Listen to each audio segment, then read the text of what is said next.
สุดหน้าสงสารเหมือนฟ้าพาลงกลางใจเมื่อได้ยินว่าทีมงานกู้ภัยไปต่อบ่ได้พากันถอนทัพกับประเทศไทยเมียของผู้สูญหายนั่งห้องไห้บอกว่าผิดหวังอีกแล้วแมนบอสวัสดี FC แฟนคลับทุกทานกันแล้วกันมาพบมาพ่อช่วงค่อยคำงามแล้งทานผู้ชมจะพาทุกคนไปติดตามเรื่องเล่าของคนที่สูญหายอยู่ทั้งแขวงบ่อแก้วเมืองผาอุดมเนาะเขตหมู่บ้านจัดสรรหาดม่วงทานผู้ชมพี่น้องลาวไทยทั้งภายใต้ทั้งใต้ทั้งเหนือทานผู้ชมหลายคนก็คงจะได้รับได้ฮู้แล้วล่ะคันผู้ใดติดตามช่องนี้เอาไว้เรื่องราวที่มันเกิดขึ้นเนาะตามหลังเรื่องราวที่คนติดถ้ำอยู่ในเมืองล่องแจ้งอันโตคนติดถ้ำในเมืองล่องแจ้งนี่กลายเป็นข่าวใหญ่เพราะว่าทั้งสื่อทั้งพี่น้องชาวไทยพากันช่วยเฮ็ดข่าวแล้วก็ทั้ง CNN ก็มาเฮ็ดข่าวตื่มทานผู้ชมรวมทั้งออสเตร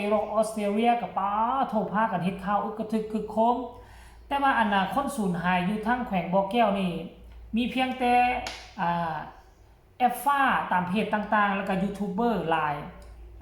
ประมาณ 2-3 ช่องพากันเฮ็ดมันก็เลยบ่เป็นกระแสโด่งดังเพราะว่าผู้สูญหายมีเพียงแต่ผู้เดียวเนาะก็ถือว่าเป็นเรื่องเล่าสะเทือนขวัญอีกเรื่องเล่าหนึ่งทานผู้ชมก็เป็นตาหน้าอีดูสงสารทั้งกู้ภัยทั้งภายในและก็ต่างประเทศก็พยายามพากันระดมพละกำลังทุกสิ่งทุกอย่างแล้วล่ะแรกเริ่มกับหมู่เพื่อนผู้ที่เคยดำน้ำหาปลาน้ำกันก็มาช่วยเหลือเป็นด้วย2-3 มื้อ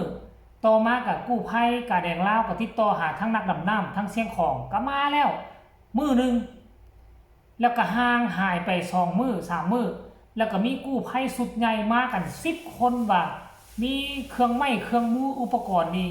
เครื่องทันสมัยหมดดำลงไปน้ำกันนี่10 คนพร้อมกันมันก็บ่เห็นเด้ท่านน่ะ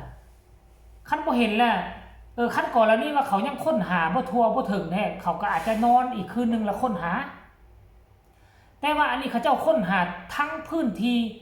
หูใดซอกใดอยู่ในกล้องเครือนั้นหาหมดแล้วมันบ่เห็นเลยสิให้เขาอยู่หา 3-4 มื้อ 4-5 มื้อมันก็คงเป็นไปบ่ได้เพราะพื้นที่มันซ้ำนั่นหาได้ซ้ำนั่นแหละหมดทุกตารางนิ้วแล้วเขาเบิ่งมันบ่มีเด้เขาก็จำเป็นต้องถอนเนาะทีแรกน่ะเมียของผู้ที่สูญหายก็ดีอกดีใจได้ยินว่ากู้ภัยชาวไทยสุดใหญ่จะมาก็มีความหวังดังที่ข่าวดีอยู่ทั้งล่องแจ้งก็เช่นเดียวกันได้ยินข่าวว่ากู้ภัยไทยมาจึงมีความหวังขึ้นมาก่อนหน้านั้นคือเมียเพิ่นก็หมดหวังแล้วแต่หลังจากกู้ภัยไทยเข้ามา2 มื้อเท่านั้น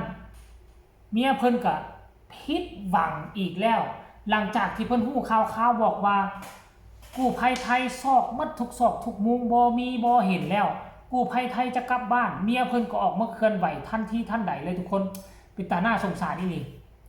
ยอมรับว่าเป็นตาหน้าสงสารนี่สิอ่านสู่ฟังเด้อ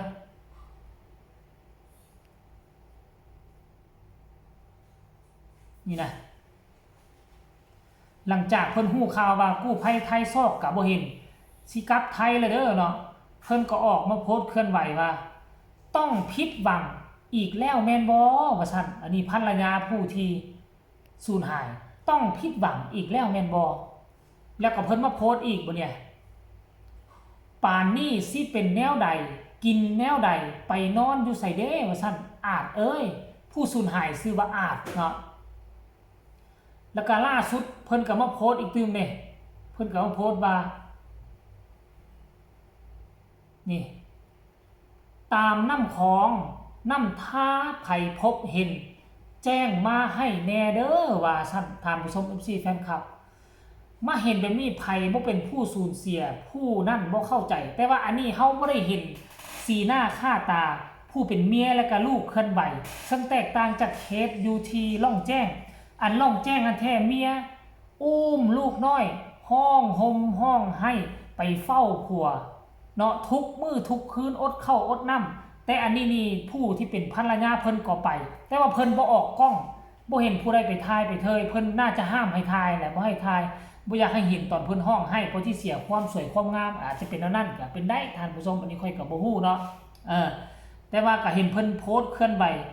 ลักษณะแบบนี้ตลอดก็คือว่าเพิ่นเป็นห่วงเป็นใย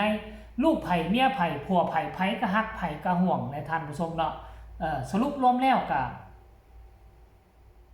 บ่ฮู้แนวสิว่าก็คือว่าจบภารกิจจบแล้วทั้งฝั่งไทยฝั่งลาวก็บ่มีผู้โดยสารต่อแล้วเพราะมันบ่เห็นอยู่จุดนั้นเด้เนาะคันกรณีว่าคันว่ากู้ภัยลาวของเฮาพอมีงบประมาณแท้มีประสบการณ์มีงบประมาณเครื่องไม้เครื่องมือครบคือไทยแท้ก็อาจจะบ่เซาง่ายๆเขาก็สิขี่เรือเลาะตามลำน้ำไปตั้งแต่บ้านเขานี่ไปซ่อนน้ำคลองพุ่นไปค้นหาก็อาจจะเจอไว้แต่อันนี้ภารกิจถือว่ายกเลิกก็เลยได้โพสต์เคลื่อนไหวฝากหาบรรดาผู้ใช้สื่อสังคมออนไลน์นี่แหละอยู่บ้านเรียกตามน้ำท่าน้ำคลองผู้ใดไปหาปูหาปลาพบสิ่งที่ต้องสงสัยอยู่ตามลำแม่น้ำท่านี่ก็สามารถแจ้งไปหาทั้งครอบครัวเพิ่นได้ท่านผู้ชมบัดตอนนี้นี่เพิ่นบ่ห้ามแล้วอันเมื่อวานนี่ตอนกู้ภัยมาค้นหานี่ห้ามนักห้ามหนาบัดตอนนี้บ่ห้ามเลยประกาศแล้วเด้ขอความช่วยเหลืออีกแล้วได้ว่าคันผู้ใดอยู่เรียบตามแคมแม่น้ำมันก็พากันพบเห็นกับพากันติดต่อมาหาทั้งครอบครัวเพิ่นแน่เด้อเพิ่นบ่ห้ามแล้วห้ามแต่มือเดียวมือกู้ภัยไทยมาค้นหาล่ะท่านผู้ชมเนาะอันนี้คือเรื่องราวข้อมูลข่าวสารหลังจากที่เห็นเมียของเราออกมาเคลื่อนไหวแบบนี้หลายคนก็เป็นห่วงเป็นใยพากันแสดงความคิดเห็นให้กำลังใจไปต่างๆนานาเดี๋ยวสิไปอ่านสู่ทุกคนฟังกันแล้วกันเด้ออันนี้คอมเมนต์นี่ให้กำลังใจน้องนุ้ยว่าสู้ๆน้องว่าซั่นเด้ผู้ต่อมาก็มาคอมเมนต์ว่าเป็นแนวใดแม่เซียวว่าซั่นเด้เป็นแนวใดเห็นบ่ว่าซั่นบ่เห็นเด้อทุกคนเด้อเป็นแนวใดมึงว่าซั่นโอ้เป็นห่วงกันสู้ๆคนเก่งสู้ๆเด้อเอื้อยว่าซั่นคอมเมนต์นี่ก็บอกว่าสู้ๆเพื่อลูกสู้ๆเด้อน้องสาวเนาะเป็นแนวใดว่าซั่นสู้ๆเด้อผู้อยู่ก็ให้สู้ต่อไปว่าซั่นเด้คอมเมนต์นี่ก็มาว่าสู้ๆเด้อเนาะสู้ๆเด้ออีหยังนี่อันนี้ก็มีฮอดพี่น้องชาวไทยเพิ่นเนาะสู้ๆเด้อน้องเพื่อลูกว่าซั่นเด้ยังบ่เห็นเทื่อบ่เอ้ยสู้ๆเด้อขอให้เห็นไวๆเด้อนี่เห็นบ่คอมเมนต์ก็มีน้อยนึงเพราะว่าข่าวๆตัวนี้มันบ่โด่งบ่ดังเด้เพราะว่าเพิ่นญาติพี่น้องของผู้สูญหายเพิ่นบ่อยากให้เฮ็ดคลิปเฮ็ดข่าวพอปานใดมันก็เลยบ่เป็นข่าวคันก่อนแล้วนี่ว่าเป็นข่าวโด่งดังแท้คันทีมกู้ภัยล่องแจ้งไปก็อาจจะอยู่ดนกว่านี้เพราะทีมนี้เขาเจ้าสู้ซ้นหลายเขาเจ้าบ่ยอมแพ้ง่ายๆเอาสำหรับคลิปนี้ก็อัปเดตน่าจะเป็นคลิปสุดท้ายเกี่ยวข้องกับเรื่องราวทรายที่ไปดำป่าแล้วก็ติดใต้เขื่อนน้ำท่าอยู่เขตเมืองเผาดงแขวงบ่อแก้วนะคันท่าหากว่าอีกเดือน2เดือนหรือคนพบเห็นห่างเพิ่นไหลตามน้ำก็จึงจะได้นำเสนอคันว่าบ่เห็นแล้วก็สิมิดเงียบไปแล้วก็แล้วน่าจะเป็นคลิปสุดท้ายแล้วละขอฝากคลิปนี้เอาไว้ในอ้อมใจ FC แฟนคลับก็แล้วกันเด้อมาบอกมากล่าวมาต้อนกันเพียงแต่ซ้ำนี้สบายดี